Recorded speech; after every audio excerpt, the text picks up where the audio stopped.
हम में से कई लोगों को बुक रीडिंग का शौक होता है।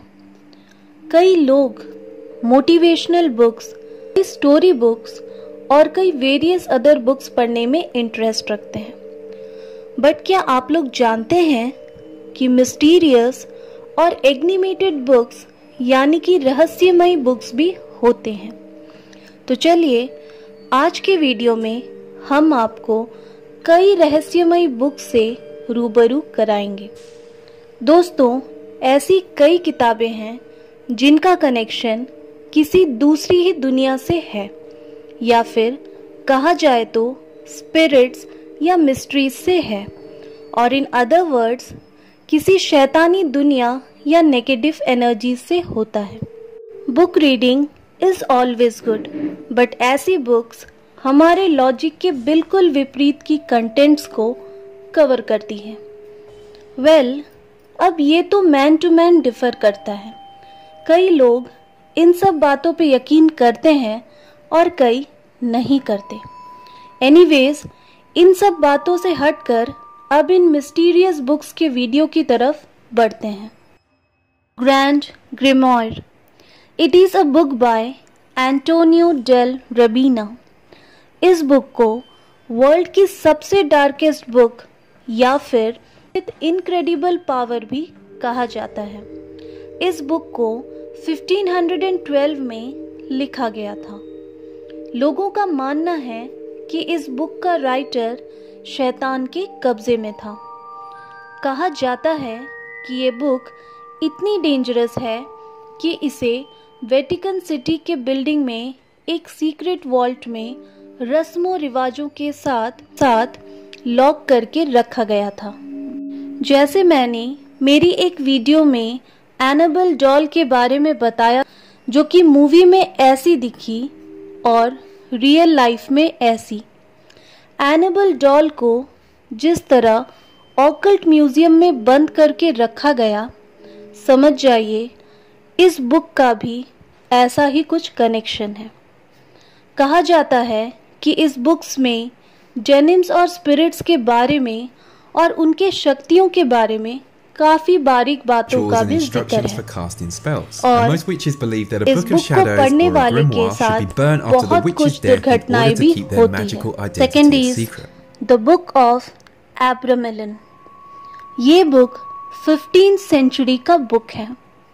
इस बुक को 1900s में इंग्लिश लैंग्वेज में ट्रांसलेट किया गया। इस बुक के राइटर अब्राहम। इस बुक को कर्स्ड और श्रापित माना जाता है। जब अब्राहम इजिप्ट गए थे तो वहाँ उन्हें एक जादूगर यानी कि एक मैजिशियन मिला था, जिन्होंने अब्राहम को कई सीक्रेट मेथड्स ऑफ मैजिक बताए, जिन्हें अब्राहम ने नोट डाउन करके रखा था और फिर बाद में उस पर एक किताब लिख डाली। और इसी बुक के बारे में फ़िलहाल हम बात कर रहे हैं, that is the book of Abramelin. इस बुक में भी आपको अजीब अजीब टॉपिक मिलेंगे, अजीब अजीब रिवाजें भी मिलेंगे, जैसे कि मरे हुए लोगों को कैसे ज़िंदा करें, दुनिया में अलग अलग ट्रेजर्स और सोने की लोकेशन, स्पिरिट से कांटेक्ट करने का तरीका, इनविजिबल यानी गायब होने का तरीका लिखा गया है। इस बुक के राइटर का ये मानना था कि हर इंसान के अंदर एक शैतान होता है और शैतान से कांटेक्ट करने का तरीका इस किताब में लिखा होता है। The third is codex Gigas. साल 1648 में जब 30 इयर्स वॉर फिनिश होने ही वाला था, तब स्वीडिश आर्मी ने सिटी ऑफ प्रैग को लूटा और वो लूटकर वापस स्वीडन गए। लूट की सामग्री में उन्हें एक किताब मिली। इस किताब का वजन था करीब 74 केजी। इस किताब का नाम था कोडेक्स जिगास, जिसे डेविल्स बाइबल भी कहते हैं। इस किताब में ओरिजिनली पहले 320 पन्ने थे, पर अब कहते हैं कि इसमें 310 पन्ने ही बचे हैं। इस किताब को भी एनाबेल डॉल की तरह सेफ रखा गया है, with a warning written there, don't touch.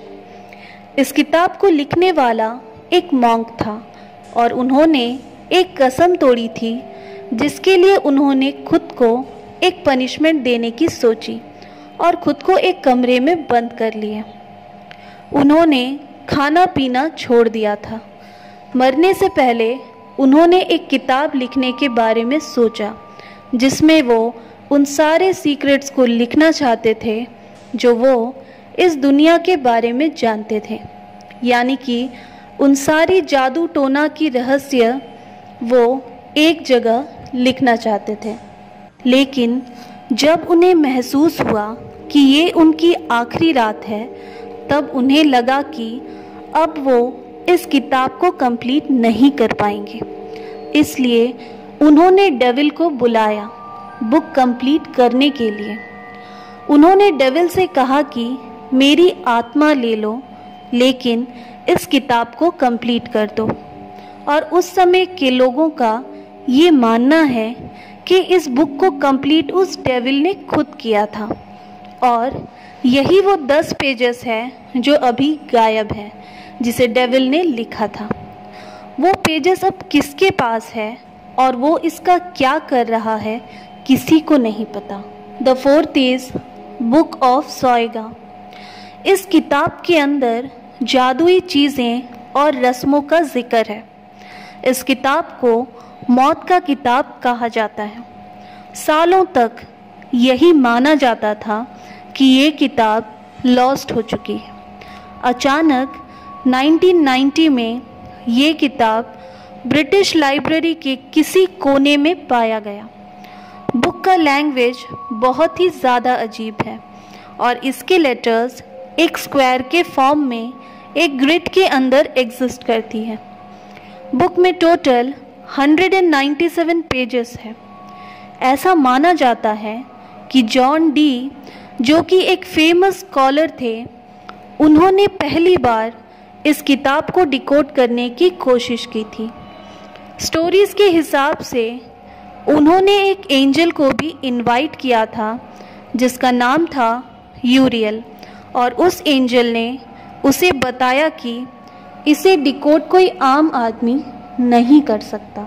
John D के पास 3000 बुक्स का कलेक्शन था और 2999 बुक्स में कुछ भी रहस्यमय या आउट ऑफ लॉजिक या अजीब नहीं था। इसलिए उनके लिए यह किताब कुछ ज़्यादा ही एग्नेमेटिक यानी कि रहस्यमयी था। 1608 में जैसे ही जॉन डी की मौत हुई, ये बुक मानो गायब हो गई। जैसे कि मैंने कहा, ये 1919 में अचानक अपीयर हुआ ब्रिटिश लाइब्रेरी में। और अजीब बात ये है कि ये सिर्फ एक जगह पर नहीं, मैजिकली 2 जगहों पर एक साथ अपीयर हुआ, एक अमेरिका की ब्रिटिश लाइब्रेरी में और दूसरी बॉडलियन लाइब्रेरी ऑक्सफोर्ड में। और आज भी ये किताब दोनों जगह पर पड़ी हुई है। 5th is नेक्रोनॉमिकन। इसे मौत का किताब कहा जाता है। मरे हुए लोगों को कांटेक्ट करने का एग्जैक्ट तरीका इस किताब में दिया गया है। इस बुक की हर पेज में आपको अजीब अजीब क्रिएचर्स दिखेंगे। नेक्रोनॉमिकन किताब Friday the 13th series, Evil Dead series जैसे हॉरर सीरीज में भी अपीयर हो चुका है। मैसाचुसेट्स के मिस्काटोनिक यूनिवर्सिटी में आज भी ये किताब को रखा गया है। इसे most haunted books of all time भी कहा जाता है। The 6th is ग्रिमॉयर। ग्रिमॉयर को मैजिक का किताब भी बोला जाता है। इस किताब में काला जादू और अलग अलग मैजिक का जिक्र भी किया गया है। जो लोग जादू टोना पर यकीन नहीं करते थे, उनमें से भी कई लोगों ने इस किताब को पढ़ने के बाद जादू टोना को ही अपनी ज़िंदगी का मकसद बना लिया। इस बुक का लैंग्वेज अननोन नहीं है और इसे डिकोड किया जा चुका है। जो इसे पढ़ता है उसका दिमाग पूरी तरह ब्रेन वॉश हो जाता है। 70s द ऑर्फन स्टोरी, ये एक ऐसी किताब है जिसे नियरली 1600s में लिखा गया था। ये एक मॉन्क यानी कि एक साधु के हाथों से लिखा गया था। इस बुक को भी डिकोड यानी ट्रांसलेट किया गया है। सबसे स्कैरी बात ये है कि इस बुक को श्रापित माना जाता है। इस बुक में एक यंग लड़के की कहानी है जो कि 14 साल में ही अपना होम टाउन छोड़कर स्पेन की एम्पायर वाले रीजन में चला जाता है, लाइफ में फॉर्च्यून लक आजमाने के लिए, या फिर कहे तो लाइफ में आगे बढ़ने के लिए। और उस यंग बॉय की स्पेन जाने की जो कहानी होती है उसकी स्टोरी है इस किताब में, कि कैसे समुद्र में वो पिरेट से लड़ता है, कैसे उसका कई जगह रोमांटिक एनकाउंटर होता है और कैसे कई स्किल्स को सीखकर वो एक सोल्जर बन जाता है और भी बाद में वो एक मॉन्क बनता है।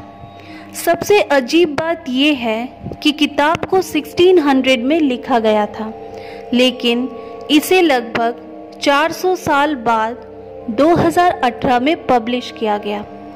इस किताब की कहानी एक नॉर्मल किताब की ही तरह थी, लेकिन लोग इसे कर्स्ड मानते हैं क्योंकि कहते हैं 2018 के पहले जो भी व्यक्ति इस बुक को ट्रांसलेट या पब्लिश करने की कोशिश करता वो किसी न किसी इंसिडेंट या कारण से मर जाता था। न जाने कितनी बार इस बुक को पब्लिश करने की कोशिश की गई, पर हर बार इस बुक को पब्लिश करने वाले के साथ कुछ ना कुछ अजीब हो जाता। जिन लोगों ने इस बुक को 2018 में पब्लिश किया, थैंकफुली वो आज भी जिंदा है। 8वां है द ग्रेट ओमार। फ्रांसिस संगोस की एक बुक बाइंडर थे जो कि लंदन में रहते थे। उन्होंने एक ऐसे किताब को बनाया जिसे कि कर्स्ड या श्रापित कहते हैं। सिर्फ श्रापित ही नहीं बल्कि इस किताब को most cursed book of all time भी कहा जाता है।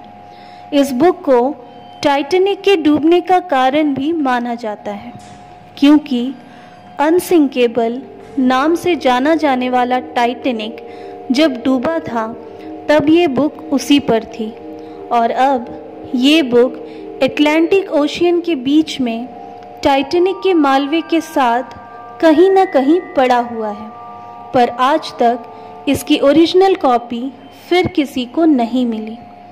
बाद में उसका ऑथर की ओरिजिनल ड्राइंग्स को लेकर उसकी सेकेंड कॉपी को बनाया गया, जो कि जब लंदन बॉम्ब्ड हुई थी वर्ल्ड वॉर 2 में, उसमें ये बुक डिस्ट्रॉय हो गई। फिर उसके बाद उसी ऑथर के हाथों से बने ओरिजिनल ड्राइंग को मुश्किल से खोजा गया और फिर 40 साल की मेहनत के बाद एक ऑथर ने इसकी 3rd कॉपी को पब्लिश किया और उसे ब्रिटिश लाइब्रेरी को डोनेट कर दिया सेफ रखने के लिए।